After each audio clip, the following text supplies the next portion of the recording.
চলুন দেখে নিই পৌষ সংক্রান্তির দুধ পুলির রেসিপি। দুধটা ভালো করে জাল দিয়ে যখন উতলানি এসে যাবে তারপরে এর মধ্যে দিয়ে দেবেন পাটালি গুড়।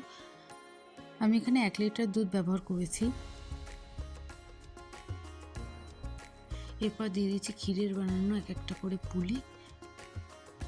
এখানে একদম লো ফ্লেম করে রাখতে হবে, নইলে নিচে লেগে যাবে। পুলিগুলো একটু সেদ্ধ হয়ে গেলেই দুধের উপরে ভেসে উঠবে নিজের থেকেই।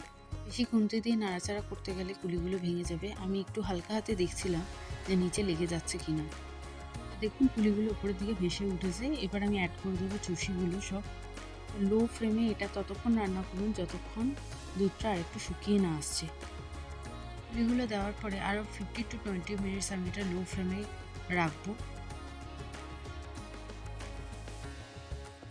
আমার 15 মিনিট ওভার। এবার গ্যাসের ফ্লেমটা অফ করে দেবো। ঠান্ডা হয়ে গেলে এটা আমি সার্ভ করবো।